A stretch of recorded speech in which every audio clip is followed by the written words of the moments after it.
Bon matin! Alors, j'espère que vous allez bien. Pour nous, c'est une nouvelle expérience, là, ce confessionnal matinal-là.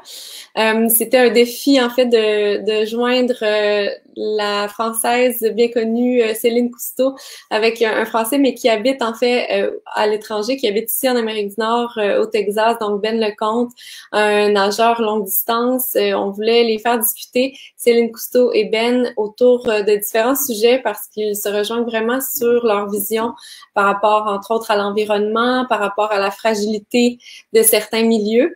Alors, on va commencer la discussion avec Céline. Tout d'abord, on va se lancer sur son travail actuel, sur comment on peut la décrire peut-être en ce moment.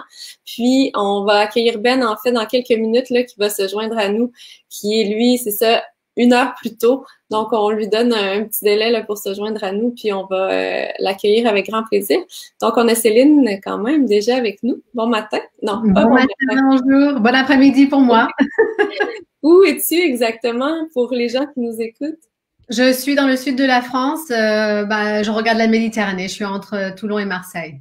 Donc, un retour aux racines parce que tu as été quelques années aux États-Unis également, tout comme Ben, là, en fait. J'ai grandi aux États-Unis, mes parents sont partis là-bas l'année de ma naissance et donc j'ai fait beaucoup de va-et-vient, mais c'est vrai que ma racine la plus profonde, elle est ici en France et je reviens toujours me ressourcer ici, donc je me retrouve maintenant ici et avec grand plaisir d'ailleurs. Merci vraiment d'être avec nous. C'est un honneur, je trouve, de t'accueillir, de par tout ce que tu fais pour différentes communautés, puis de par ton travail qui est vraiment inspirant aussi, l'art que tu utilises là, pour passer les messages qui te sont chers. Comment t'aimes qu'on te décrive en ce moment dans ta vie? Parce que tu as porté plusieurs chapeaux. Aujourd'hui, comment t'aimes qu'on te décrive, en fait? Je suis toujours curieuse de savoir comment les gens me décrivent parce que j'ai pas tendance à avoir un titre. On m'a dit un jour, Céline, tu es plutôt un verbe. Donc dans l'action, dans le faire. Je travaille sur des documentaires. Je suis activiste pour l'environnement et pour des questions humanitaires à travers beaucoup de méthodes différentes. Je fais des conférences, je fais des documentaires.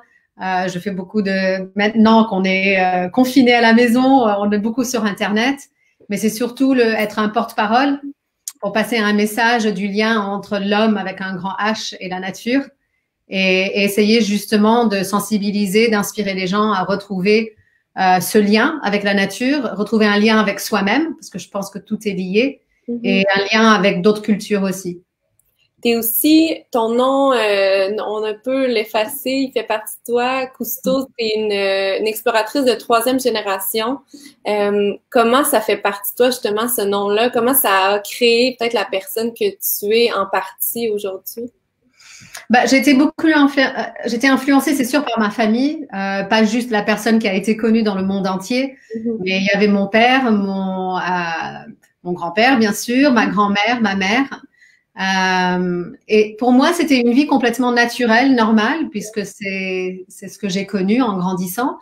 Je pense que maintenant, en 3e génération, le mot explorer prend une nouvelle définition. C'est pas juste explorer le monde pour aller voir quelque chose, c'est explorer pour comprendre pourquoi cet endroit, cet écosystème, cette espèce ou ces peuples sont importants, et explorer qui on est nous-mêmes dans le contexte de cette nouvelle génération, de cette nouvelle planète, et essayer justement de transmettre ce message. Donc, je crois que vraiment l'héritage a changé. Il s'est métamorphosé dans ce dont on a besoin maintenant. C'est pas juste de la pure exploration, c'est la compréhension et la protection. Oui, tout à fait. Puis d'ailleurs, très jeune, tu es allée en Amazonie, tu as rencontré cet univers-là. Puis aujourd'hui, tu es dans une période de ta vie où ça t'a guidé en fait vers quelque chose de très précis en ce moment, qui est une compréhension justement de la culture amazonienne. Sur quoi tu travailles particulièrement en ce moment? Ça fait très longtemps que je travaille en Amazonie brésilienne avec des peuples indigènes dans une région qui s'appelle le Vale do Javari au Brésil. J'y étais en 2006 et 2007 pour toute une expédition en Amazonie qui s'appelait Retour en Amazonie, repartir dans des endroits où mon grand-père avait été dans les années 80, en début 80. Et c'est à ce moment-là que j'ai rencontré les peuples du Valle Javari qui ont, suite à notre première rencontre, ils m'ont demandé en 2010 de raconter leur histoire. Et j'ai commencé à filmer un documentaire qui s'appelle Tribes on the Edge. En 2013, j'ai commencé à tourner. J'ai mis 3 ans à finir le tournage parce que les expéditions sont lointaines et longues et assez compliquées. Et comme le film était complètement indépendant, je voulais pas le vendre avant de le raconter parce que je voulais justement honorer et respecter le fait qu'ils m'avaient fait confiance pour raconter leur histoire. Donc, le film est terminé. On n'a pas encore une distribution. Donc, parfois, on a fait des événements, on fait les festivals, on a fait une tournée en camping-car sur la côte ouest des États-Unis, de Los Angeles jusqu'à l'île de Vancouver au Canada. Et mais en plus de ça, je pense que, et c'est ça qui est important, et ça repart sur cette idée de 3e génération, c'est qu'il suffit pas juste de raconter une histoire, il faut vraiment se mettre dans l'action. Ouais. Donc, on a plusieurs initiatives qui accompagnent le film, et c'est important pour nous vraiment d'avoir des actions qui vont bénéficier les peuples sur place, pas juste raconter leur histoire au monde, mais leur apporter quelque chose qui peuvent, on espère, les soutenir. On va présenter aux gens, en fait, la bande-annonce de ce long-métrage-là qui est déjà très, très belle. Donc, je vais lancer ça à l'instant. Ce sera pas bien, là.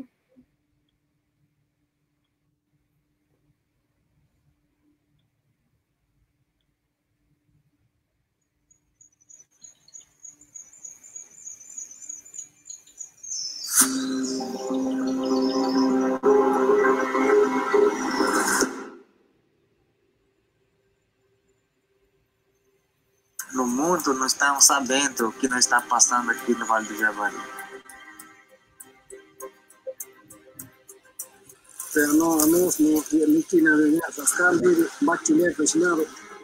Greed is what has driven the invasion of other people's lands over the course of human history. In the past 30 years, we've lost 17% of the Brazilian Amazon. This jungle, these waters, they have been in my life for a long time. When I was 9 years old, I went to the Amazon with my grandfather. 25 years later, I returned to the Amazon. Oil spills, dams breaking and leaking toxic sludge, and the government compromising indigenous rights. If they disappear, so will that rainforest. Morrendo nossos parentes. A saúde que está uma situação crítica em atendimento à saúde das populações indígenas. We can't change history. We can't change the past.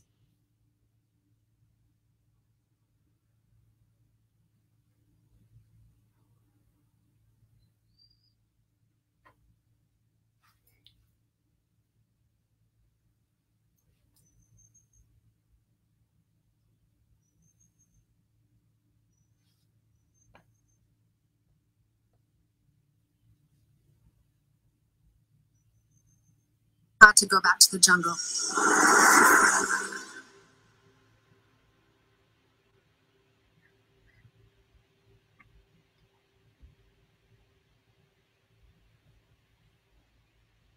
Qu'est-ce que ça te fait? J'imagine que tu as vu ces images-là littéralement des centaines de fois.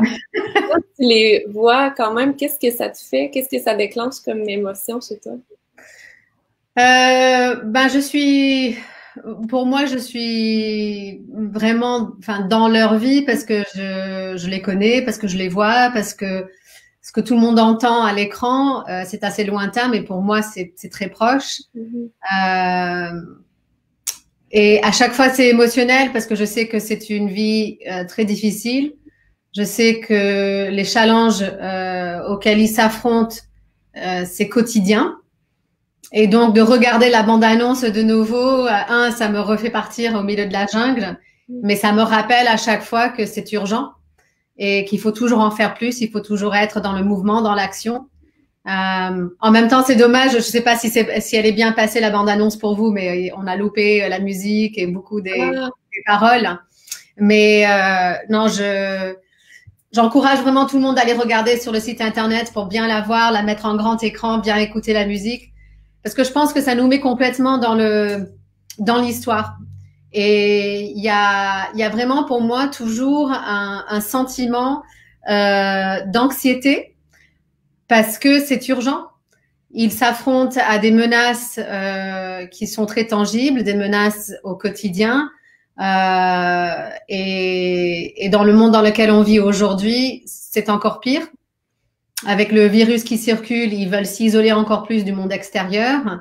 La menace sur leur santé, c'est quelque chose qu'ils ont vécu depuis le XVIe siècle, quand les Européens sont arrivés. Donc, ils savent très bien ce qu'un virus peut faire pour complètement détruire un peuple. Et donc, face à cette menace qu'on est tous en train de vivre, pour eux, c'est encore très tangible et ça fait partie de leur histoire depuis des décennies. Comment, justement, ils sont en contact avec l'information en lien avec la pandémie en ce moment? Est-ce que tu es, par exemple, un vecteur d'information? Alors, ils ont quand même pas mal d'informations qui circulent parce qu'il y a beaucoup d'entre eux, enfin, il y en a certains d'entre eux qui vivent à l'extérieur du territoire indigène. Donc, ils sont quand même, on va dire, dans l'Amazonie, mais dans un village extérieur où il y a Internet, il y a communication. Donc, ils sont très au courant de ce qui se passe.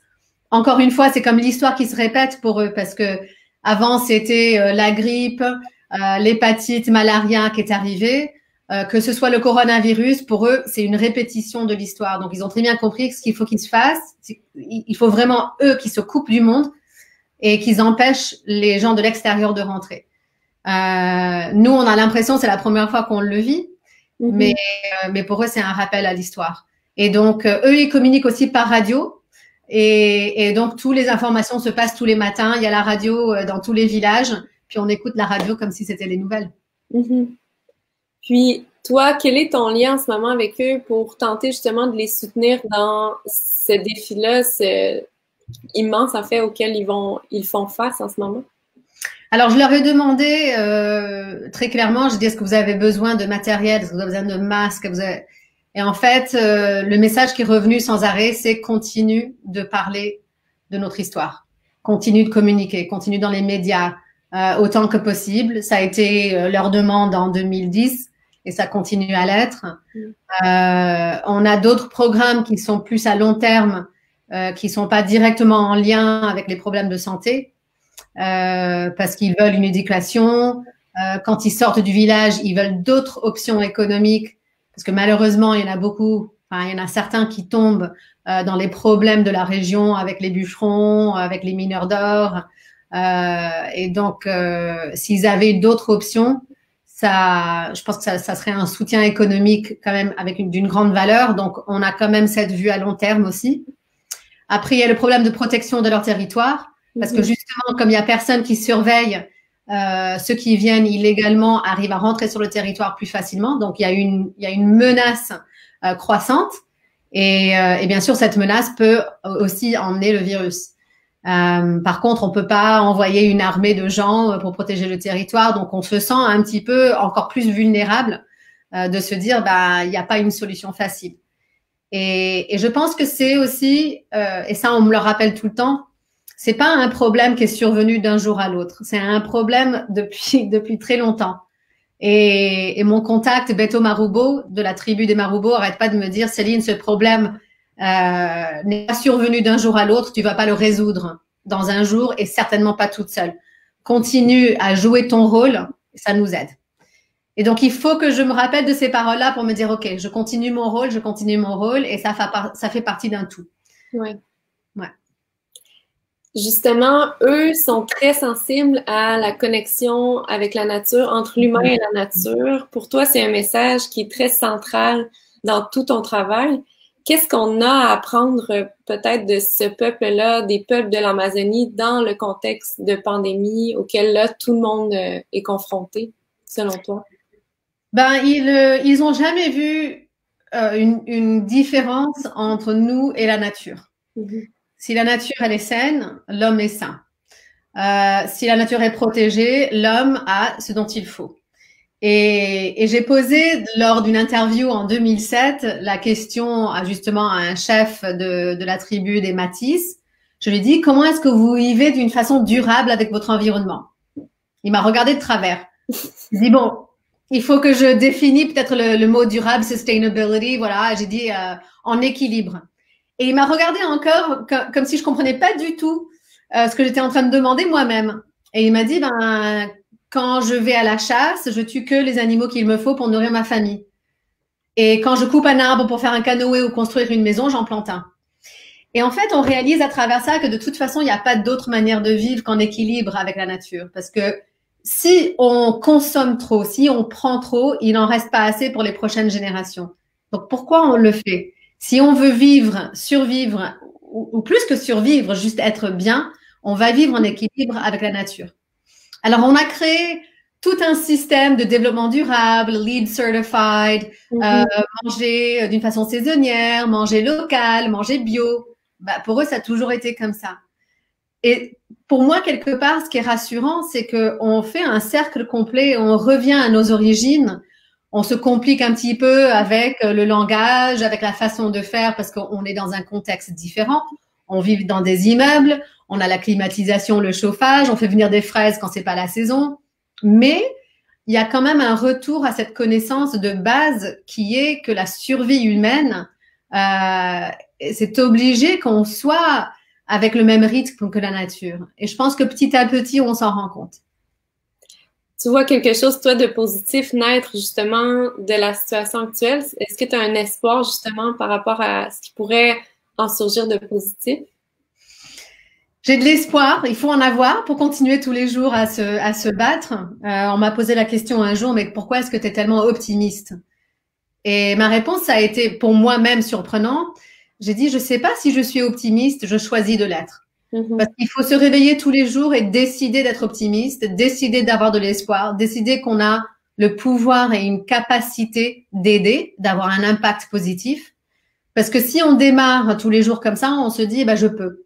Même si c'est une petite action chez moi, même si c'est dans ma communauté, même si c'est avec ma famille, il faut que je fasse quelque chose de positif. Donc, je pense que mon espoir en ce moment avec ce qui se passe au niveau global, c'est qu'il y aura un changement de conscience et un rapprochement avec le fait que ce qui se passe dans un endroit dans le monde a un impact global, même si on ne le voit pas, même si on ne le sait pas. Et quelque part, un virus qui ne se voit pas est peut-être symbolique justement de ça, où on peut se dire, si un virus peut vraiment nous atteindre à ce niveau mondial, qu'est-ce qui se passe avec les droits de l'homme? Qu'est-ce qui se passe avec l'abus de la femme? Qu'est-ce qui se passe avec la destruction d'un écosystème, que ce soit les océans ou la jungle? Parce que tout ça, il y a des réverbérations ailleurs.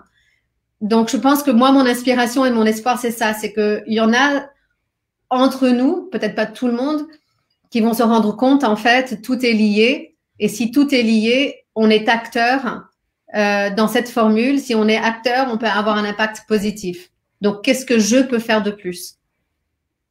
Ça m'amène sur la question quand même du tourisme. Chez Valo, ça demeure une plateforme qui est un vecteur par rapport au tourisme. On veut que les gens soient plus conscients de leur impact. On souhaite aussi que quand ils visitent un endroit, ils le fassent dans un respect des communautés qui sont locales. Est-ce que tu penses que c'est possible, justement, un tourisme qui a un impact positif ou directement, c'est en contradiction comme thème, si on veut? Je pense que c'est une question complètement valable et très difficile parce qu'il n'y a pas une solution parfaite. Du moment où on voyage, on a un impact. Si on prend un avion, une voiture, même un bus, même un train. En même temps, je pense qu'en voyageant, comme je disais plus tôt, en voyageant, on explore et on s'explore soi-même. Je pense aussi c'est important que chaque personne décide si le voyage est nécessaire. Si on prend un voyage de loisir, où est-ce qu'on va? On choisit l'agence de voyage, on choisit l'hôtel où on reste, le transport, la nourriture qu'on mange. Et je pense qu'à chaque moment, on peut prendre une bonne décision par rapport à l'environnement, une contribution à l'économie locale. Donc, choisir des endroits justement qui valorisent les employés qui viennent de ce pays-là plutôt que d'importer tout le temps des gens. D'essayer de donner quelque chose de plus éventuellement à une association dans le pays dans lequel on voyage. Si on a la possibilité de faire du volontariat sur place, de prendre une journée de plus, de faire du volontariat ou faire un don, si on n'a pas le temps de rester plus longtemps, et de toujours, je pense, respecter la culture, respecter les animaux, respecter l'écosystème, ne pas manger d'une façon complètement hors norme. Très souvent, quand on part en vacances, on n'a pas envie de réfléchir. Donc, tout ce qu'on fait dans les bons gestes du quotidien, il faut les continuer quand on voyage.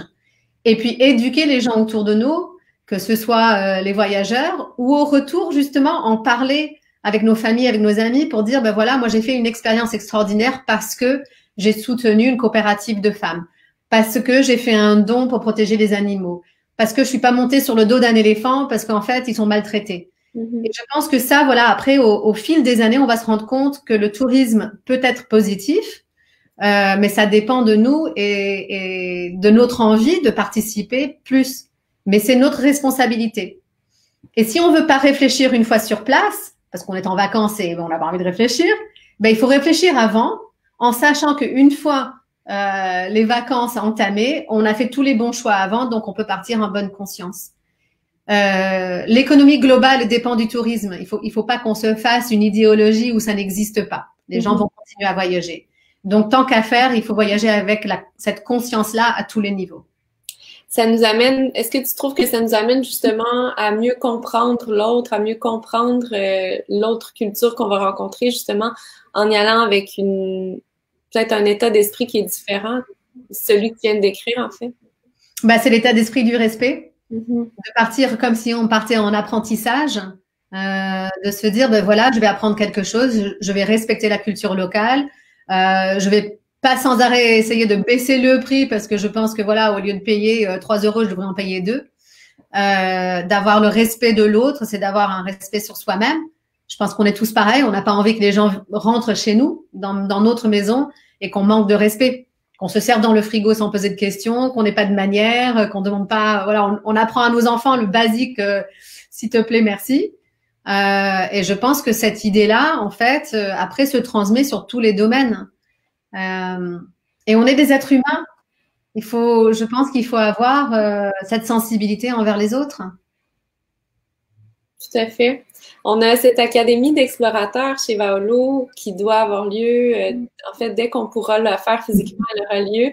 D'ici là, ces gens-là vont explorer, en fait, virtuellement et ensuite plus localement. Quel conseil tu donnerais à ces gens-là, mais que tout le monde, en fait, qui nous écoute peut utiliser comme conseil, comme en termes d'explorateurs ou plutôt de voyageurs? Ben, je pense que, enfin, d'une certaine façon, c'est de trouver une façon d'explorer, comme je disais, qui est plus au-delà de juste découvrir un lieu qu'on n'a jamais vu, ou de choisir des lieux où tout le monde voyage parce qu'on peut faire la photo parfaite Instagram. Je pense qu'il faut partir beaucoup loin au-delà. Il faut être beaucoup plus créatif, beaucoup plus sensible, et de se dire, voilà, on peut explorer un endroit que pas beaucoup de gens ont vu et on peut avoir un impact positif. Et je pense que ces jours-là, maintenant et surtout, en n'ayant plus le choix de voyager comme on l'a fait, il faut faire des choix plus intelligents. Et peut-être que justement le fait d'avoir été confiné, tous les voyages annulés, plus ou moins, on se dit où est-ce que je peux voyager, où je peux avoir un impact positif sur moi-même, sur les autres. Est-ce que partir loin est nécessaire? Moi, par exemple, le premier jour du déconfinement ici en France, la première chose qu'on a voulu faire, c'est partir faire une marche dans la forêt avec un pique-nique. Et ben, j'ai découvert, pas loin de chez moi, à 30 minutes, une randonnée dans les bois que je ne connaissais pas, qui pour moi, tout d'un coup, était une découverte. Je me suis dit, mais je pars dans les 4 coins du monde, alors qu'à côté de moi, dans le Var, il y a des randonnées absolument extraordinaires avec des paysages à tomber. Les gens du monde entier viennent ici et moi, je pars toujours là-bas. Donc, je pense aussi qu'il ne faut pas sous-estimer l'exploration de son propre foyer, de son propre chez-soi, de son propre pays. Je pense qu'au Canada comme ailleurs, il y a des choses extraordinaires à voir. Et on se dit, bon, bah, si je peux pas aller loin, où est-ce que je peux aller qui soit plus proche et me rapprocher de moi-même, me rapprocher de mon pays, de ma culture, de mon peuple. Comment ça se traduit pour toi? Tu as donné cet exemple-là d'une balade en forêt qui est quelque chose d'un peu banal, mais qui finalement devient un souvenir super, totalement merveilleux. Comment ça va se traduire pour toi dans justement tes prochains voyages, dans les prochains mois qui sont probablement annulés? C'est quoi l'impact en fait? Bah, premièrement, tous mes voyages ont été annulés. Donc, je suis un peu comme tout le monde. J'attends de savoir quand est-ce que ça va redémarrer. J'analyse vraiment mes priorités. Est-ce que c'est nécessaire de voyager autant? J'apprécie beaucoup pouvoir faire justement des conférences virtuelles et pas toujours être dans un avion pour passer une nuit dans un hôtel, donner une conférence et rentrer chez moi. On peut pas remplacer le contact en personne. Je pense qu'il y a quelque chose, voilà, on a besoin de ce contact personnel, on a besoin de se voir, je pense que c'est très important. Donc pour moi, je réévalue justement cette façon de voyager. Je vais continuer à faire des expéditions pour faire des documentaires parce qu'il n'y a aucune façon de le faire sauf être sur le terrain. Mais peut-être choisir un peu mieux combien de voyages je fais si c'est vraiment nécessaire et proposer justement des conférences virtuelles quand c'est possible. Après, je pense qu'il y a certains pays et certains endroits qui m'attirent toujours et j'analyse pourquoi. Par exemple, le Costa Rica, j'ai un lien avec le Costa Rica depuis plus de 25 ans et ce lien, il y est toujours. Et donc, j'essaie d'approfondir la compréhension pourquoi il y a ce lien, pourquoi il y a ce besoin. J'ai un lien avec l'Amazonie aussi, je sais que j'y retournerai toujours, je le comprends très bien. Donc ça, je lâcherai pas. Et c'est là où on réalise que on a ces attaches dans le monde entier.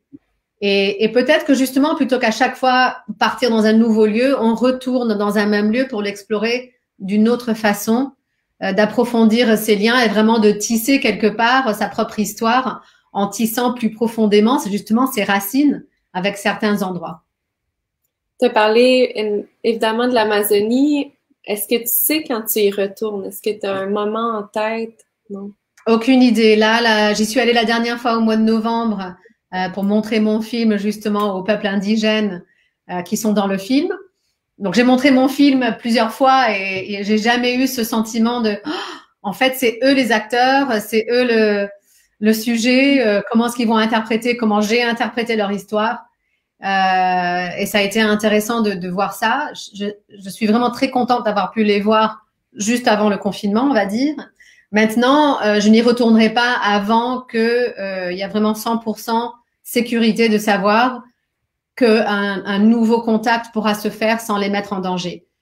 Donc, on va essayer de continuer notre initiative de loin, de créer un programme d'éducation pour les peuples indigènes là-bas qui en veulent, mais sans être sur place, ça va être dur de le faire à fond.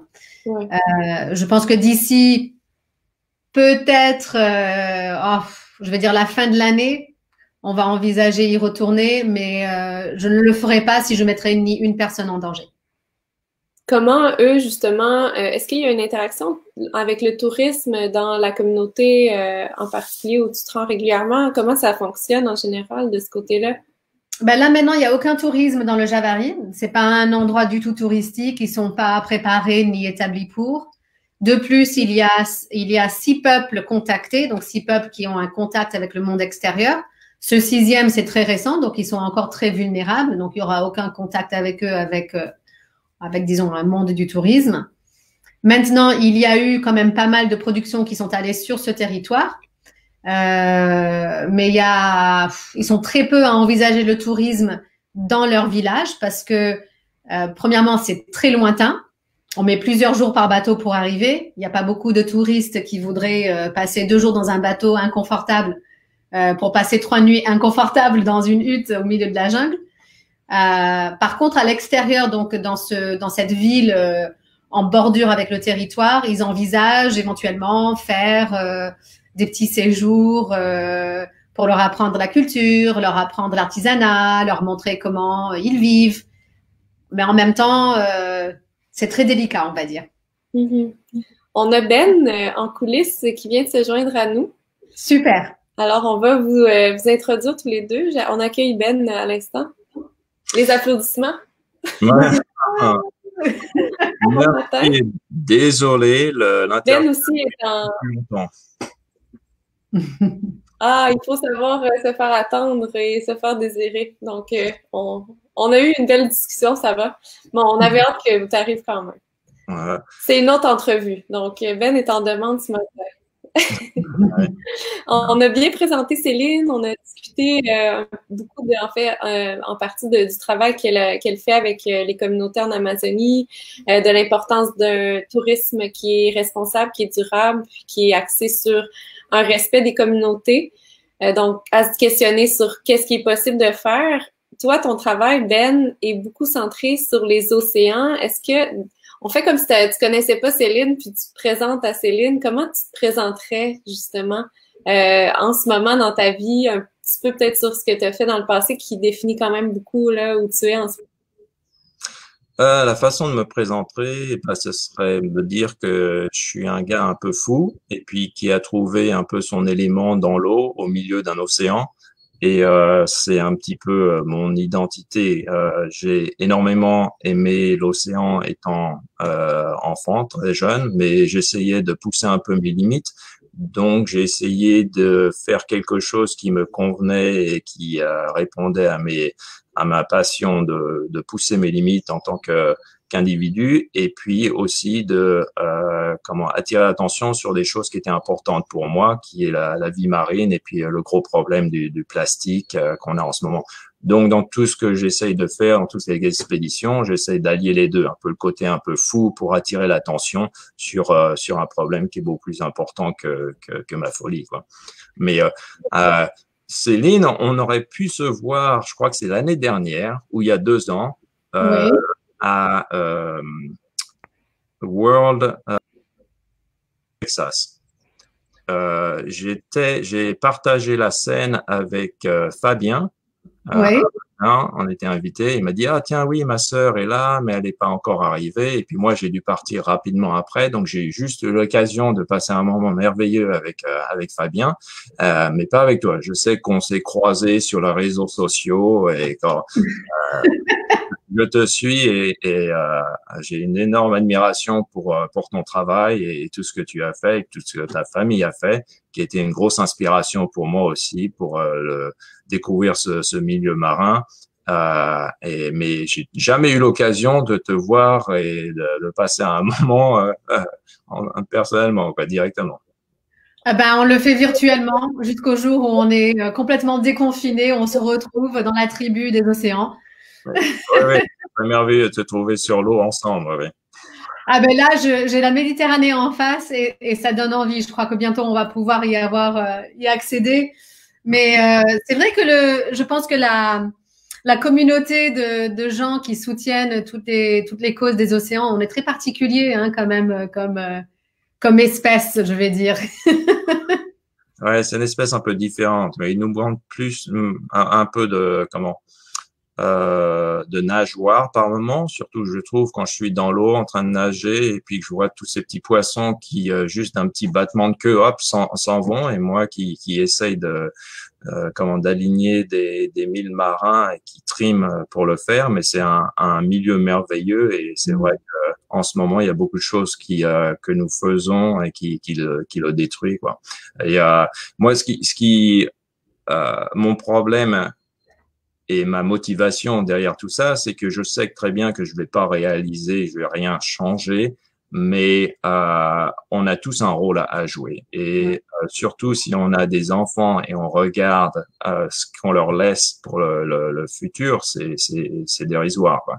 Je me rappelle que moi, passer des moments, donc mon père m'a appris à nager, c'est pas sur la Méditerranée, mais sur le côté l'Atlantique, c'était dans les Landes. Et je me rappelle jouer sur le sable et faire mes petits châteaux et tout ça, et je trouvais jamais de plastique. Maintenant, peu importe où je vais avec mes enfants, lorsqu'on joue sur le sable et on fait des châteaux, bah on a toujours du plastique. Donc, dans l'espace même pas d'une génération, ça a changé. On détruit un milieu assez incroyable et qui est important pour notre vie, quoi. Et toi et ta famille a travaillé sur ce sujet pendant multiples années, et c'est très difficile. Bah, c'est justement le fait que ça fait des générations qu'on y travaille et le fait que c'est toujours un problème quelque part, c'est dur. C'est dur de savoir qu'on en parle depuis 3 générations. À la fin de la vie de mon grand-père, justement, il en parlait et qu'on voit maintenant, moi aussi, pareil, dans les océans ou que ce soit dans le sable, et de se dire, mais est-ce qu'on n'écoute pas? Est-ce qu'on fait assez d'efforts, nous, ceux qui parlent de la cause? je pense que le travail que tu fais, de dire, voilà, il faut un peu attirer, choquer les gens avec quelque chose d'extrême, on est dans ce jeu-là où il faut vraiment faire beaucoup de bruit pour attirer les gens, pour leur dire quelque chose de simple. Et parfois, c'est difficile et compliqué, alors que peut-être ceux qui sont déjà à l'écoute, on se dit, mais comment est-ce que les autres le voient pas? Ouais. Et pourquoi est-ce qu'il faut jouer le cirque pour que les gens écoutent? Donc, des fois, on parlait de l'optimisme tout à l'heure, justement, où je disais, bah, moi, je sais pas si je suis optimiste, mais je sais que tous les matins, je me réveille et je décide de l'être. Parce que sinon, c'est très difficile de se battre. C'est très difficile de continuer le travail qu'on fait si on se dit que ce qu'on fait n'a aucun impact. Bien sûr. Mais c'est vrai que dans l'espace d'une génération, on a vu une grande différence et on se demande à quel moment est-ce qu'on va tous se réveiller. Ouais. On peut montrer d'ailleurs quelques images que Ben, peut-être pas Ben directement, mais que ton équipe a captées, qui en dit long justement sur ce que tu fais en ce moment comme travail pour en fait amener une conscience par rapport au plastique dans les océans, la pollution.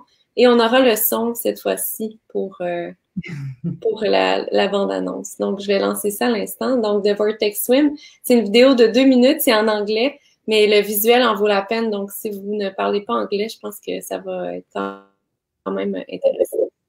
Lifting out in water. Inside is a frogfish that has probably spent its entire life inside the bottle. That's probably the most that fish has swam since he was a little tyke. Spending so much time in the water, being part of that environment, I meet wildlife. I always see at the same time microplastic that shouldn't be there. It's really tragic art, and it can be actually quite beautiful. These big, large bits of debris creates this ecosystem for the wildlife. There's beauty in seeing it, but it's the reason why a lot of that same wildlife is dying.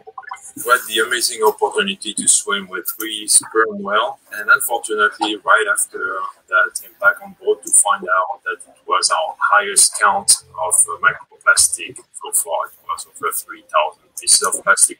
The albatrosses have been like our best friends out here. Land with us during Ben's break and swim with us. One of the most confronting things that we've seen, these new friends actually go for one of those pieces of plastic right in front of our eye. On the surface is a lot of fragments of plastic, all different colours, and the albatrosses are really attracted to this. Marine life is important. It's classed as a sentinel for our own health. What they eat, we eat.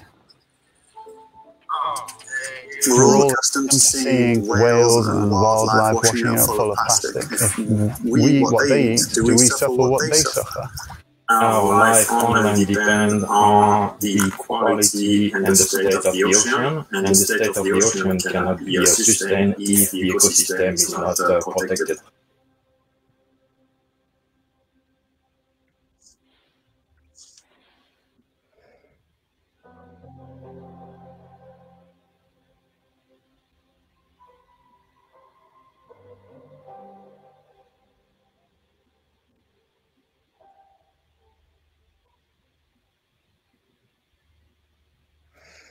J'ai demandé la même chose à Céline. Tout à l'heure, on a regardé quelques images du projet qu'elle est en train de présenter un peu partout. Justement, qu'est-ce que ça te fait quand tu vois ces... Excusez-moi. Ouais, de la musique, là. Je me disais, ils n'entendent pas. Et je me suis dit, non, ils entendent. Je vais arrêter de faire comme si de rien. Donc voilà, c'est ça. Quand tu vois ces images-là que tu as vues des centaines de fois probablement, qu'est-ce que ça te fait? Tu te replonges dans cette aventure-là? Comment tu te sens? Non, c'est un peu différent. À chaque fois que je vois des images comme ça, ou je lis des articles, ou je regarde des vidéos, je m'identifie pas du tout à moi quand je me vois. Parce que moi, je l'ai vécu d'une façon différente. Ça a été beaucoup plus viscéral. Et quand je vois des images, donc c'est tout ce côté mental et physique qui a été impliqué au moment où ces prises de vue ont été prises ne sont plus là. Donc, je vois quelque chose un peu d'étranger à moi, quoi. Est-ce que Céline, toi, tu as quand même passé énormément de temps sur la mer, sur les océans. Quand tu vois ça, est-ce que ça te rappelle des choses que tu as vues toi-même? Oui, malheureusement, oui. J'aimerais pouvoir dire non, mais c'est vrai que quand on passe beaucoup de temps en mer, ce que Ben a filmé, ce qu'il voit dans ces longues navigations, c'est ce qu'on voit partout. Et c'est ça qui est triste, en fait. C'est qu'on se dit, oh, c'est juste un petit filet de temps en temps. Ben non. Ouais. C'est commun. Et c'est aussi, je pense que c'est important, et je pense que Ben, c'était écrit à la fin, là, justement, de l'extrait, c'était les parties des microplastiques qu'on ne voit pas. Parce que les gens veulent voir. Voilà, c'est encore, il faut partir sur le dramatique, il faut partir sur les grandes choses qu'on voit. Mais en fait, le microplastique qu'on trouve dans les poissons, on le bouffe nous. Et c'est important pour les gens de se dire, voilà, ce qu'on voit pas, c'est aussi important que ce qu'on voit. Le but de notre expédition, le Vortex Stream, c'était donc il y avait plusieurs phases. Une phase, c'était de collecter des données pour les scientifiques sur le microplastique et l'impact du microplastique et tout ça. L'autre, c'était aussi de tuer un peu le mythe qui existe de l'île flottante de plastique. Et de dire, oh, bah, c'est une grosse île flottante, on peut aller avec des bateaux et les retirer et puis hop, ce sera propre. Ce qui est absolument pas le cas. Comme Céline a dit, ce microplastique, c'est le problème parce que c'est très petit, on le voit pas. Moi, j'ai eu l'occasion, comme j'étais près de 8 heures par jour, à avoir la tête dans l'eau et à regarder autour de moi, de le voir constamment. Et dans la partie les plus concentrée, c'était comme si je voyais où j'étais sous une tempête de neige la nuit. Je regardais le ciel et tous ces flocons qui descendaient comme ça, bah, c'était les flocons que je voyais, mais dans un milieu renversé. Donc, il y avait des microplastiques qui étaient tous les, je sais pas, 15, 20 centimètres c'est tout autour de moi. Donc, c'est très grosse concentration et puis ce n'est pas quelque chose qu'on peut nettoyer, quoi. C'est là et il y a plus de choses à faire. Donc, le problème, c'est qu'il faut couper le flux à la source, c'est-à-dire sur la Terre. C'est important de couper le flux. C'est qu'il y a beaucoup de gens qui disent il faut nettoyer l'océan. Oui, mais je veux bien symboliquement qu'on le fasse. Je pense que c'est important parce que voilà, on a besoin d'une action tangible parce qu'on est humain, on veut un truc dans les mains. Mais je pense que justement, il faut qu'on arrête. Il faut qu'on arrête de mettre tout ça dans l'écosystème. C'est là le problème. C'est là la solution. Tous les deux, vous avez vraiment une sensibilité par rapport à des communautés, des environnements qui sont plus fragiles, si on veut, et sur lesquels on peut avoir un impact qui est très négatif. Céline, d'où tu penses que ça vient chez toi, ce désir-là, justement, d'aider, de comprendre ces écosystèmes-là, ces environnements fragiles? Beaucoup de gens vont se dire c'est sûr, c'est de famille. On m'a jamais forcé à faire ce que je fais du tout. J'ai étudié la psychologie, travaillé dans les hôpitaux psychiatriques parce que je voulais comprendre le comportement de l'être humain. J'ai toujours été très intéressée justement par pourquoi on fait ce qu'on fait, comment la mentalité humaine fonctionne. Mais j'ai été quelque part dans le bain depuis mon enfance, on va dire, parce que ça m'a toujours entourée. Donc pour moi, c'est venu naturellement de me dire l'homme et la nature font un. J'ai pas eu à me poser la question ou à découvrir ce thème. Mais j'ai mis un moment à revenir quelque part justement à travailler dans tout ce qui est l'environnement, la protection de l'environnement, mais pour la protection de l'homme. En disant non, au centre de la question, au début, à la fin et au milieu, il y a nous. Et si on n'arrive pas à avoir cette discussion avec les gens, tous ceux qui le comprenons de nature parce que on a des expériences dans l'eau et voilà, on sait ce que c'est de se sentir avec les écosystèmes, avec la nature, avec la planète. Les autres, il faut qu'ils l'apprennent et ils vont l'apprendre à travers un discours qui est aussi voilà, l'océan est important pour vous parce que vous êtes impacté par la pollution, parce que votre santé, parce que votre bien-être, parce que les voyages. Mais je pense qu'il faut que ce soit très personnel pour les gens. Il faut pas juste que ce soit, et je pense que c'est là, Ben, aussi, ce que tu disais est important. Il faut faire la grande aventure pour taper dans l'œil et après ramener à quelque chose de plus sobre, de plus serein et dire, c'est important parce que vous en faites partie. Et je pense que justement, le genre de travail que tu fais, de sensibiliser à travers ces grands voyages, l'aventurier qui traverse les océans à la nage, les gens vont prêter attention. Et après, tu les emmènes dans ton monde d'une façon plus poétique, plus douce. Et cette sensibilité, elle est importante dans la psychologie de l'homme. Ben, toi, comme est-ce que tu crois qu'il y a une raison, un moment où on voit quand même une évolution dans ta sensibilité à tout ça parce que, disons, en 98, tu as fait cette grande traversée-là de l'Atlantique sans planche, tu as été le premier à faire cet exploit sportif-là et il semblait moins y avoir cet aspect sensibilité, probablement qui était là, mais peut-être moins mis de l'avant qu'en ce moment dans ton travail, dans ce que tu fais. L'exploit sportif est là, mais on sent qu'il est plus secondaire. Est-ce qu'on se trompe en disant ça? Non, non, tu as tout à fait raison. En fait, ce qui se passe, c'est qu'on est influencé par nos expériences. Donc, moi, j'ai toujours eu cette idée et ce côté d'aventure, d'essayer de pousser les limites et tout ça. Et lorsque j'ai fait la traversée de l'Atlantique, c'était avec un but différent.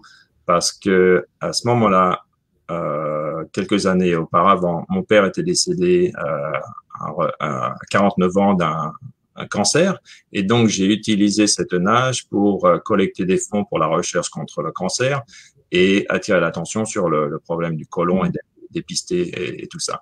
Donc, mon expérience influence ce que je fais. Et après, donc, ce qui a fait que j'ai été beaucoup plus intéressé et le problème du plastique est devenu beaucoup plus intéressant pour moi, même beaucoup plus important pour moi, c'est lorsque j'ai eu des enfants. Et je me suis rappelé quelle vie j'avais et comment ça s'est passé. Mes parents allaient dans la plage, je me suis dit, il n'y avait jamais de plastique. Et qu'est-ce que c'est que cela? C'est carrément fou. Quel avenir vont avoir mes enfants et mes petits-enfants? Et donc, j'ai utilisé ce que j'aimais faire, ce type d'aventure, pour attirer l'attention sur un problème qui est devenu un gros problème, quoi. Donc, l'idée de sensibiliser sur le problème de l'écosystème et tout ça, est venue après dans ma vie, moi. J'ai pas été bercé comme toi, Céline, dans ce. Mais j'ai bien aimé être bercé dedans, moi.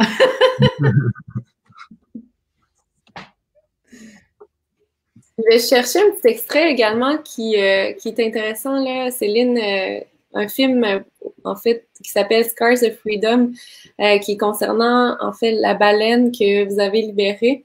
Peux-tu me mettre en contexte un petit peu pendant que je sors ce lien-là? Oui, bien sûr. En fait, le film qui est sur Internet, tout le monde peut le trouver, Scars of Freedom, a pas du tout été tourné avec l'intention de faire ce qui est le film. C'est deux histoires complètement différentes. On était sur un tournage en train de filmer les baleines à Hawaï. Donc, super belles images, l'eau bleue transparente, les baleines qui s'accouplent, la maman et son baleineau et tout. T'as une belle musique calme. Et j'étais sur un autre tournage des années plus tard au Chili et on filmait pas du tout les baleines. En fait, on était entre deux plongées sur un naufrage, la deuxième, je sais pas où.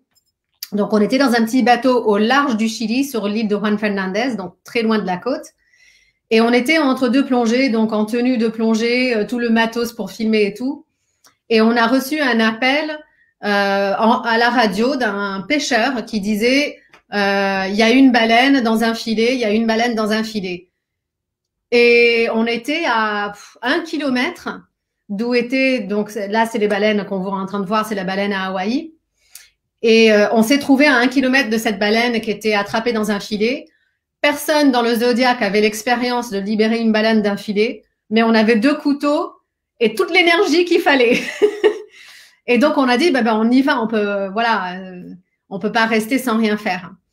Et donc on s'est avancé et on a trouvé justement, c'était une jeune baleine. On savait pas trop l'âge de la baleine, mais pour une baleine, elle était pas très grande, on va dire. Et on s'est jeté à l'eau et on a fait ce qu'on a pu, tout en faisant attention parce que c'est quand même une démarche assez dangereuse. La baleine est grande, elle sait pas qu'on est là pour l'aider, jusqu'à ce qu'éventuellement elle se sent un petit peu libérée de ce filet et qu'elle prenne conscience de ce qui se passe.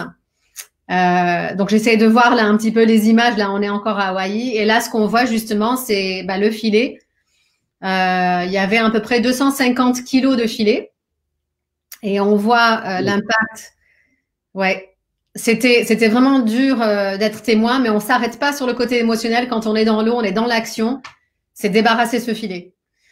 Donc on était 2 dans l'eau à filmer. Moi j'étais juste avec une petite GoPro et on avait quelqu'un d'autre avec une caméra. On était 2 dans l'eau pour couper le filet.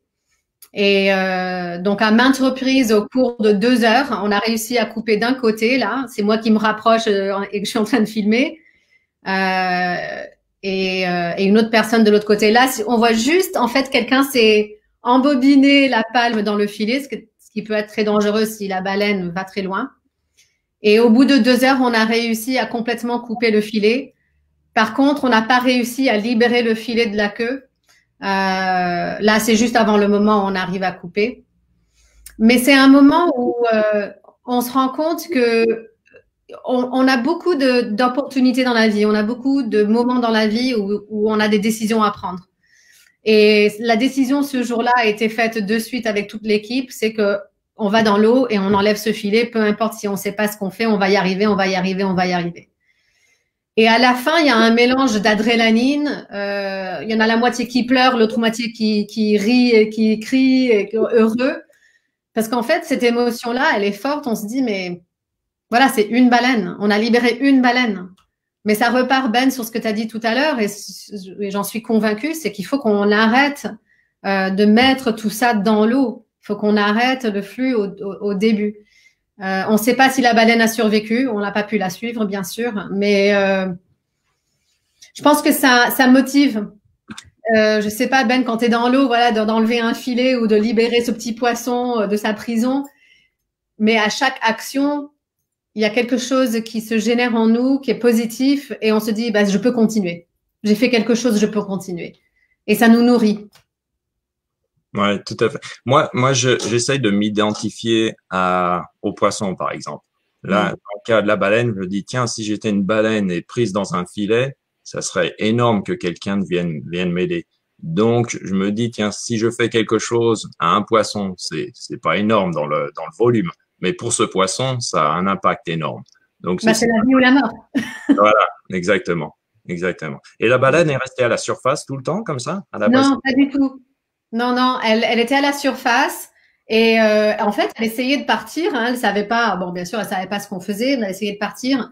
Donc, bien sûr, c'est un peu difficile de rester avec le même tempo qu'une baleine. Ouais. Et donc, elle plongeait régulièrement. Donc, quand elle plongeait, on remontait sur le Zodiac. On attendait qu'elle fasse surface. Elle restait pas sous l'eau longtemps parce qu'en fait, avec le filet, elle n'arrivait pas à plonger ni à rester. Enfin bon. Et mais dès qu'on l'a libérée, non, elle a foutu le camp. Ouais. Et pour parler de ces filets, donc on en a vu énormément le vortex aussi, et ça c'est dramatique parce qu'en fait on voit que c'est consciemment des pêcheurs qui mettent ces filets qui sont vieux, dont ils ne se servent plus du tout, par-dessus bord. Parce que ces filets sont attachés avec d'autres cordes, tu le vois bien, c'est pas un filet qui est tombé, qui s'est détaché, ça arrive certainement. Mais la majeure partie, 90% plus des filets qu'on a trouvés, des gros filets, tu vois toujours des cordes attachées, et c'est pas une corde qui s'est emmêlée au filet. Non, tu vois la corde qui est attachée avec des nœuds faits. Donc c'est consciemment. Les pêcheurs jettent le filet par-dessus bord. Ça leur vient bien moins cher de faire ça, de se débarrasser des vieux filets, que de les rapporter sur la terre. Donc c'est carrément dérisoire. Ouais. Puis les pratiques sont différentes partout dans le monde, donc vous devez voir, il y a des impacts différents, mais en même temps, tout se rassemble aux mêmes endroits au final, puis tout cohabite dans ces écosystèmes-là finalement. Oui, c'est ce qui se passe avec. Donc, il y a 5 gros vortex dans les océans, 2 dans le Pacifique, 2 dans l'Atlantique, 1 dans l'océan Indien. Et le plus grand étant donc le Great Pacific Garbage Patch où on était l'année dernière, et c'est là où il y a énormément de concentration, mais ça veut pas dire que les restes des milieux marins sont pristine, enfin qu'il y a pas de problème, parce que on faisait des prélèvements de microplastiques du premier jour au dernier jour, et on a toujours trouvé du microplastique. On l'a trouvé si on était bien sûr au milieu du vortex, aussi bien que quand on était près des côtes ou au plus loin des côtes, on a toujours trouvé du microplastique. Ben, en fait, on dit les océans, mais c'est un océan. Tout est lié. Et c'est sur les îles, j'ai pas eu la possibilité d'y aller, mais sur les îles d'Hawaï au nord, où justement tous les courants rapportent le plastique de partout, les oiseaux remplis de briquets, de petits soldats, de machins. C'est partout. C'est une infiltration qui existe partout. Il y a une initiative au Chili qui est intéressante. En fait, j'ai oublié comment il s'appelle. mais ils récupèrent justement les vieux filets des pêcheurs, donc ils les rachètent pour en faire des skateboards et autres choses. Donc, encore une fois, moi, à chaque fois qu'il y a un problème, il y a une solution parce que on est hyper créatif. Il y a plein de possibilités. Ce qu'on faisait avec les plus gros filets, donc nous, on les taguait, on mettait un GPS, un système GPS, et l'année prochaine, ou je ne sais pas exactement quand cela va être possible, donc après, il y a des bateaux qui sont beaucoup plus importants que celui qu'on avait, qui vont aller retrouver les filets pour les retirer de l'eau, quoi. Mais, ouais. Pardon?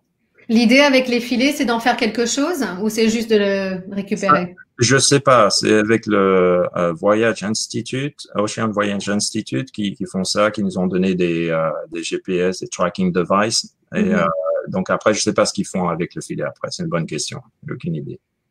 On a, puisqu'on est live, on a des questions des gens qui nous écoutent. Il y a quelques très bonnes questions. Vous permettez que je vous lance là-dessus.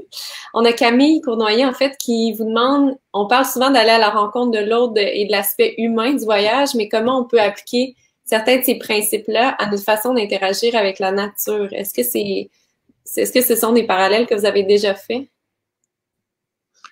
Céline, je te pose question. Ah, Céline est bloquée. Ah, ça y est. Est-ce que tu nous as entendu, Céline? Oui, j'ai entendu. J'ai trouvé la question là. Oui, peut-être ça avait nourri déjà des questionnements chez toi. Je pense que c'est un peu ce qu'on disait tout à l'heure par rapport au voyage, le tourisme. C'est toujours avoir un respect envers l'autre, que l'autre soit la nature ou un être humain. C'est d'entrer dans ce voyage avec l'idée qu'on va chez quelqu'un. Et ce chez quelqu'un, c'est peut-être un requin, c'est peut-être un poisson, c'est peut-être un autre être humain. Mais si on a l'idée de ce respect, je pense qu'on va pas juste prendre, on va pas juste partir en vacances et se dire moi je veux rien faire. On va toujours arriver avec une initiative. En tout cas, c'est ma façon de voir, mais j'espère que plus de gens pourraient y penser que le voyage, c'est pas juste pour soi, c'est pour les autres aussi. Et peut-être, comme je disais, c'est un don à une association où on voyage. C'est pas grimper sur le dos d'un éléphant juste parce qu'on est en Inde. C'est peut-être faire du volontariat. Je pense qu'à chaque fois, il y a une possibilité. La seule chose que je peux dire, c'est qu'en fait, on se rend compte que nous avons besoin du milieu marin ou des autres milieux de l'écosystème, mais le milieu marin n'a pas besoin de nous. Donc, il serait bien plus simple pour le milieu marin qu'on ne soit pas présent, en fait. Ouais. Ça s'applique un peu à beaucoup d'endroits dans la nature, en fait, là, je crois bien, là, que la Terre a moins besoin de nous qu'on a besoin d'elle, c'est assez évident. Et une autre question, en fait, qui est totalement éloignée de celle-là, mais qui est très intéressante aussi, c'est vraiment pour toi, Céline, en fait, de Dominique Bouchard, qui se demande si les autorités, le pouvoir au Brésil, comment ils répondent à vos initiatives, parce qu'on voit dans les médias que c'est très différent, là, la gestion de la crise, donc est-ce que vous avez des contacts avec eux? Alors, je travaille pas directement avec le gouvernement brésilien, parce que le gouvernement brésilien n'est pas très pro-environnement ni pro-indigène. Il y a aussi le plus grand nombre d'assassinats de défenseurs de l'environnement et défenseurs indigènes au Brésil que partout dans le monde entier. Donc, je garde légèrement un profil bas, même en parlant comme ça. Et les initiatives qu'on fait sur place, on n'en parle pas complètement ouvertement. Je dévoile certaines choses au public. Il y a autre chose qu'on fait, on n'en parlera pas parce que ça nous mettrait en danger, ça mettrait en danger nos contacts indigènes sur place. Donc, quelque part, on est obligé de travailler avec certaines autorités locales, mais on travaille plutôt directement avec les représentants indigènes. Et en fait, c'est eux mon boss. Si j'ai une réponse à donner, c'est pour eux. Toi, ça a l'air de quoi en ce moment, Ben? Je fais un peu du mille sur cette question-là, mais par rapport aux océans, est-ce que toi, qu'est-ce qui se passe avec la pandémie? Ton travail, qu'est-ce qui arrive en fait? Bon, en ce moment, c'est un peu en attente parce que tout ce genre d'expédition et ce que je fais, c'est cher. Donc, il faut trouver des partenaires, des sponsors, et tout le monde est un peu en attente de savoir ce qui va se passer. Donc, moi de même, pas malheureusement, quoi. Une pause forcée, comme pour beaucoup d'humains, je crois bien. Voilà. Voilà. D'habitude, en fait, on commence le confessionnal avec une confession. Mais là, j'avais envie que vous soyez là tous les deux pour qu'on aille dans cette direction-là. Est-ce que vous auriez une anecdote ou un conseil, un moment, en fait, une histoire qui vous appartient, mais qui vous a amené une leçon par rapport, ça peut être par rapport à l'environnement, bien entendu, parce que je pense que ça se prêterait vraiment. Un moment où vous avez peut-être pris conscience de votre impact ou un moment où vous avez fait une rencontre qui vous a marqué. Donc, une petite confession qui n'est pas obligée d'être une histoire que vous n'avez jamais dite à personne. Est-ce que Céline, tu as quelque chose qui vient en tête quand on dit ça? Oui. Jamais présumer qu'on sait tout. Même, même quand on est dans un milieu qui nous est connu, c'est toujours poser les questions. Et moi, je dis notamment avec, pareil, un chef indigène, cette fois au Pérou. Et c'était en 2006. Et j'étais en train de négocier pour emmener une équipe de prod avec mon père, justement, pour aller voir les hachoirs. Et j'ai posé la question, j'ai dit, bon, ben, nous, on aimerait bien, voilà, venir 25 ans après mon grand-père, tourner. Et il m'a regardé, il m'a dit, ouais, c'est très bien, tout ça, mais vous faites quoi pour nous? Je dis, ben, il y aura un film, les gens vont savoir ce qui se passe dans votre territoire avec les pétroliers, les machins. Ici, il m'a dit, ouais, c'est gentil, ça, c'est gentil. Il m'a dit, tu sais, vos docteurs, hein, quand il parle de vos docteurs, c'est le monde occidental. Hein. Vos docteurs, ils viennent chez nous, ils veulent apprendre sur nos plantes. On leur présente nos chamans, on les emmène dans la forêt, on leur présente nos plantes et comment on s'en sert et comment on sait. Et ils nous disent, bon, ben, on va rentrer chez nous et on va vous aider avec vos problèmes. Il dit, mais vos docteurs, ils font votre petite pilule blanche que vous achetez en pharmacie. Mais ils reviennent jamais nous aider. Donc, eux, ils prennent nos connaissances pour vous. Il me dit, vos anthropologues, ils viennent chez nous, ils veulent comprendre notre mythe, nos histoires, et on s'assoit avec eux et on leur raconte pendant des jours, pendant des semaines. On leur explique pourquoi, comment on sait les étoiles, la forêt, la mythologie, les animaux. Et ils nous disent, on va vous aider. Et puis, ils rentrent chez eux, chez vous, les anthropologues, là, et ils écrivent leurs papiers, ils sont publiés, ils nous aident pas. Il m'a dit, toi, t'es pareil.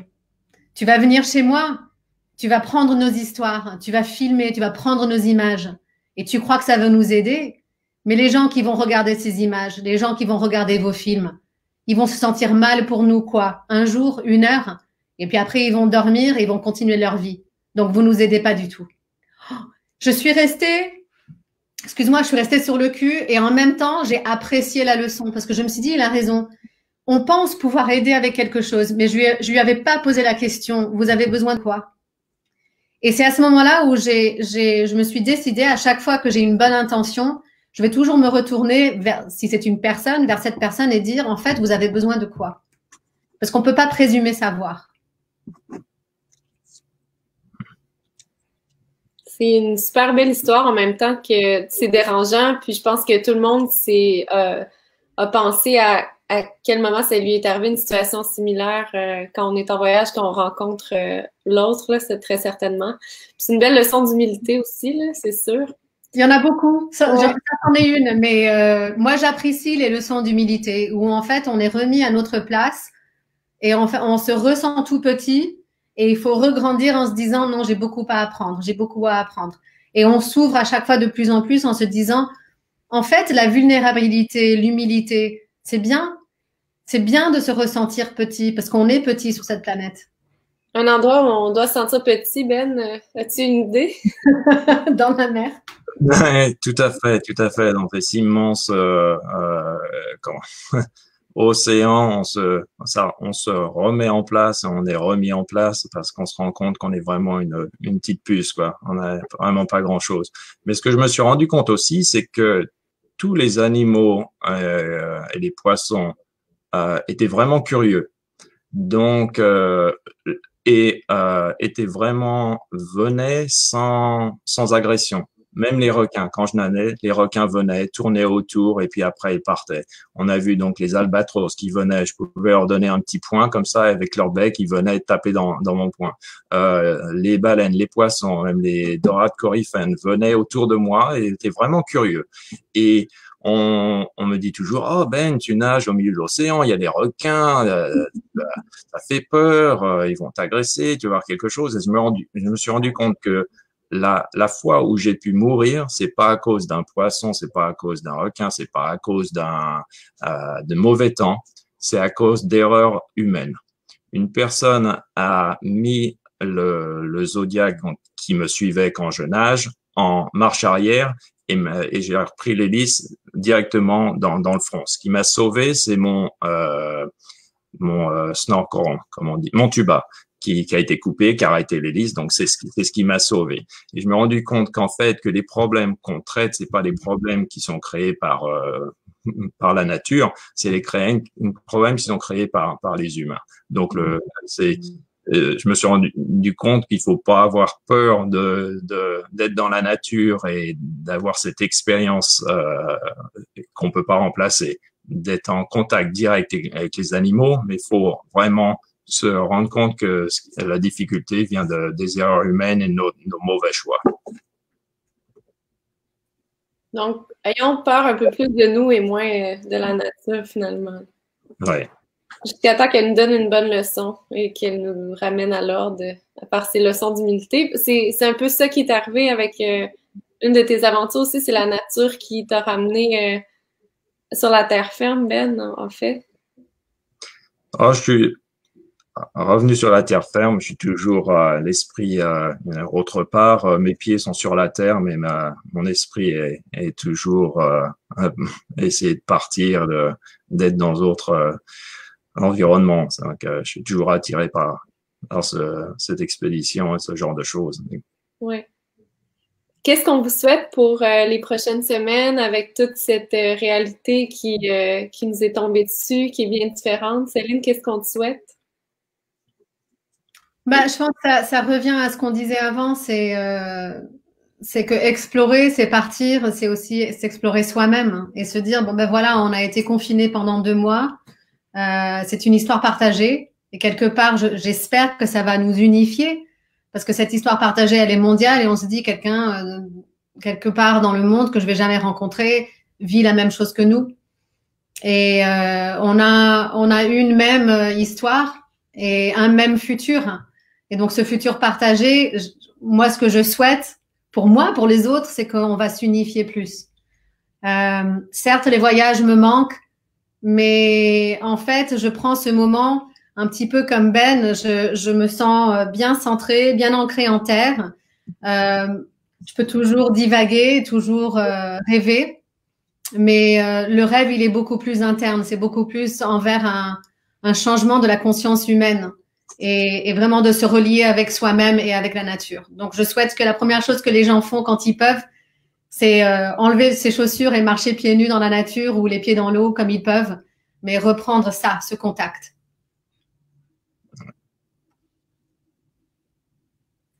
Qu'est-ce qu'on te souhaite à toi, Ben? Moi, en fait, j'ai énormément de chance d'être au Texas parce que il y a de l'espace, donc on n'est pas confiné comme en France où il y a juste 1 kilomètre, maintenant c'est 100 kilomètres, enfin les trucs assez dramatiques qui sont passés, donc j'ai énormément de chance de ce côté-là. Et malheureusement, quand je regarde à ce qui va se passer dans le futur, je pense pas que on va vraiment changer toutes nos habitudes. Je pense qu'une fois que le confinement et qu'il y aura un vaccin pour le Covid, on va revenir malheureusement dans notre train-train. Mais j'ai énormément d'espoir pour mes enfants et la future génération. Je pense que c'est eux qui ont une vue différente des choses et qui vont changer les choses, mais pas des personnes de ma génération, les générations plus vieilles. Je pense qu'on est des vieux chiens avec les mêmes habitudes et malheureusement, lorsqu'on va ressortir de du confinement, on va retourner dans nos nouvelles aventures, dans nos habitudes. Mais aussi, ce que je dirais, comme Céline a très bien dit, c'est que des personnes qui auront la chance d'avoir cette expérience et d'être près de la nature vont certainement trouver quelque chose de très revigorant et de se rendre compte que c'est quelque chose qui est important pour nous et peut-être essayer de faire tout ce qu'on peut faire pour la garder. Ouais, c'est un beau message. J'aimerais ça, en fait, vous laisser sur l'opportunité de vous poser une question mutuellement, quelque chose qui vous tiraille, là, que vous aimeriez savoir ou une réflexion que vous aimeriez susciter chez l'autre. Est-ce qu'il y a une question qui vous vient en tête spontanément, un de vous? Ben? Moi, ma question à toi, Céline, c'est quand est-ce qu'on pourra se voir sur l'eau? Dès qu'on a le droit, Ben, dès qu'on a le droit. Okay. Ça dépendra du pays, mais c'est marrant parce que quand tu parlais, justement, je me suis dit, voilà, je suis tout le temps en train de dire aux gens, il faut se pousser, hein, il faut se mettre mal à l'aise. Je pense que quand on est mal à l'aise, on vit, il y a tous nos sens qui se réveillent. Moi, une des raisons pour laquelle j'adore l'Amazonie, c'est parce que quand j'y suis, je souffre. Mais je souffre parce que les conditions sont difficiles, mais justement, c'est dans ces moments-là où tous les sens sont éveillés. On fait plus attention à l'ouïe, même l'odorat. On devient un animal, en fait, dans cet écosystème. Donc, ma pensée, là, ça a été pendant que tu parlais, je me suis toujours dit que je devrais traverser un océan en bateau à voile. Je suis nulle dans la navigation, je vais le dire tout de suite. Et je me suis dit, je devrais faire ça un jour. Alors, peut-être pas la nage, parce que je pense que je tiendrai pas le coup physiquement. Mais j'aimerais bien traverser un océan et justement, voilà, poser ça. Ouais. Pas m'inquiéter, je suis sur la mer, réseaux sociaux, machin, photo, Instagram, je sais pas trop quoi. Mais vraiment, moi-même, me détacher même de tout ça.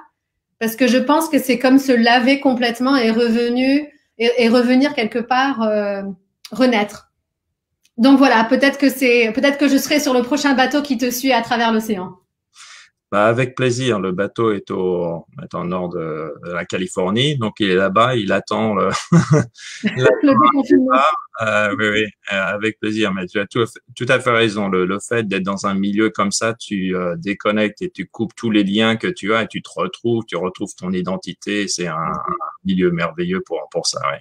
Ouais. Mais avec plaisir. Je t'encouragerai pas de nager en Amazonie, hein, mais bon. À tes risques et périls. Mais on va s'encourager peut-être à se déconnecter pour quelques heures. Peut-être, Céline, en fait, si tu veux poser ta question à Ben, s'il y a quelque chose que tu aimerais lui demander, à part où est le bateau ou la prochaine aventure. En fait, tu sais, donc comme on était dans le centre de la plus grosse concentration de microplastiques, je voudrais aller dans des endroits qui sont, pas comment on dit en français, pristine. Par exemple, les îles en Polynésie, on pense, ou l'Antarctique, on pense que qu'on trouvera pas de plastique, et faire des nages autour des îles et faire des relevés pour vraiment trouver, et il y aura des microplastiques, et pour dire que ouais, le microplastique, c'est pas un problème qui est localisé, c'est un problème qu'on trouve partout. Donc, c'est un peu l'idée des suites de l'expédition, et puis après de remonter à la source qui serait donc la terre et les rivières. Un beau projet. Ta prochaine aventure, toi, Céline, est-ce que tu l'as en tête déjà ou même si on n'a pas de moment précis où elle aura lieu, est-ce que tu sais ce qu'elle sera? Je ne sais pas pour le moment. Il y a plusieurs choses qui sont en cours. J'ai un livre qui va sortir au mois de septembre en France. On a un film qu'on a tourné à Madagascar l'année dernière qui va sortir en juin en France aussi. Après, ailleurs, je suis pas trop sûre. Donc, tout va dépendre un petit peu de comment ça se passe cette année. Si le film sur Madagascar, qui est un deuxième, on a fait un premier en Patagonie, est bien reçu, tout dépend de l'audience, tout dépend du public, comme tout. Après, on pourra proposer d'autres sujets, mais en attendant, on ne sait pas. J'ai une autre question pour Céline, si je peux me permettre. Ah, t'as le droit, ça va. Ouais. Tu vis la plupart de ton temps en France ou aux États-Unis aussi, ou tu es entre les deux? Comment ça se passe? Toute ma vie, j'ai été entre les deux. La plupart du temps aux États-Unis, avec les étés en France pour ma famille. J'ai quitté les États-Unis à l'automne de l'année dernière pour m'installer, je ne savais trop où. C'était entre France, Espagne, Portugal. Mais ces derniers mois, je me suis presque décidée à m'installer au moins pendant 2-3 ans en France. D'accord. Revenir à mes racines, Ben. Oui. Ben, cet appel-là de la France, parfois? Pardon? Est-ce que Ben, tu as cet appel-là du vieux continent, parfois? Les amis, la nourriture, la culture, oui, mais je préfère être sur l'eau. Un beau continent, c'est un bel endroit où habiter. Voilà. Et merci énormément pour votre temps, merci pour les réflexions. Les gens ont vraiment apprécié vos idées, les réflexions que vous avez fait naître. Moi aussi. Alors, des frissons aussi en regardant les images, ça m'a donné envie de regarder davantage de vos créations, de vos projets, puis de continuer à vous suivre, ça c'est certain. Donc, en espérant que vous puissiez aller de l'avant dans les projets et dans ces passions-là qui vous habitent. Merci énormément pour votre temps. Je vous salue avec notre petit salut respectueux à distance, Baolo, qui est en signe de respect. Merci. Et nous, au Québec, bien, ça nous fera plaisir de vous accueillir tous les deux sur le fleuve Saint-Laurent, sur le golfe Saint-Laurent. Si vous en avez envie, on a de la place quand même. Merci pour cette opportunité d'avoir pu parler à Céline et d'avoir pu parler aussi à toi, Léa, et les personnes qui de ta plateforme, et de parler d'un sujet qui est très important pour nous. Merci. Tout à fait. Merci pour votre temps. Je suis contente qu'on ait pu créer ce lien-là entre vous, virtuellement du moins, en espérant que vous puissiez le créer en face à face. Voilà. On va vous tenir au courant. Merci.